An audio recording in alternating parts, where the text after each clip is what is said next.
คอมเมนต์นะคนมาว่าให้คนนะยิ่งดูยิ่งแก่ยิ่งดูไม่ได้เลยคนว่าอะไรพี่น้องจะบอกจะไปผู้ดีเขาเจ้าไหนสิบอกไว้ให้นะคนในโลกไปดิบ่มีผู้ใดว่าสิบ่แก่บ่เฒ่านอกจากคนมีเงินนะคนมีเงินเลยคือเขาอัปเดตตลอดตลอดอาทิตย์ละครั้งอายุความหมายของมันอายุแค่30 กว่าแต่ดูเธอมัน75ความหมาย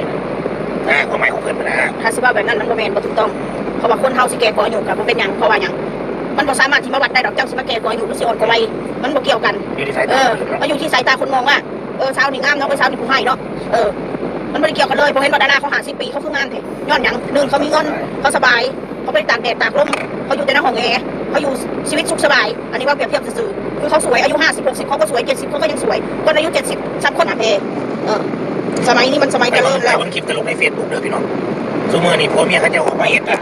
ทำท่าเปิดพัดลมใส่หันหอยเปิดพัดลมใส่หำตีหยอกกันเอาตุ๊กตามาอุ้มแล้วก็มาตีชักมันเปิดกว้างพี่น้องเราต้องยอมรับสมัยสมัยนี้นะ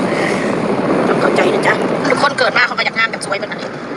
เราก็จะไปเลือกเกิดได้เลยถ้าอย่างนั้นถ้าคนเลือกเกิดได้มันก็สวยกันทั้งบ้านทั้งเมืองรวยกันทั้งบ้านทั้งเมืองแต่ไม่มีคนจนแล้วเนาะต้องเข้าใจนะยิ่งดูยิ่งแก่โอ้ยสนตีนอยากเห็นนางงามเลยเนาะมันนางงามสำเร็จเลยเนาะอ้วนคือแบบไอ้พวกนี้นะคะแบบว่าหน้าตาคนน่ะคุณปะล่ะถ้ามึงมั่นใจในตัวเองมึงไปเห็นอย่างซะถ้ามึงคือมึงสวยพอแม่มึงให้มา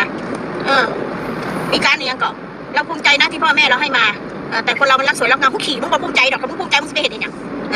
ถ้ามึงพอใจมึงคนเฮางานใดหนึ่งก็ต้องมีเงินนำมีคนซัพพอร์ตมีผัวซัพพอร์ตที่ดีถ้ามึงมีเงินซื้อเครื่องสำอางสิ้นหนึ่งมึงสิกล้าซื้อบ่ทันเนี่ยสิ้นหนึ่งก็200-300เป็นพันบางคนนะบางคนก็ใช้ของยี่ห้อของตลาดนัดก็ไม่อยากใช้ยุคข่อยนี่ใช้ของเซเว่นพี่น้อง229 30 บาทคนเฮามันก็ยอมฐานะแตกต่างกันสังคมแตกต่างคนรวยเขาก็ใส่ของแพงเป็นปกติของเขาคนจนคนหาเช้ากินค่ำรายได้300-400ต่อวันเขาก็เบิ่งดาราเพียงเขาเจ้าแต่งตัวแต่ละอย่างเขาเจ้าก็สิบอกว่านาฬิกาเรือนนี้เท่าไหร่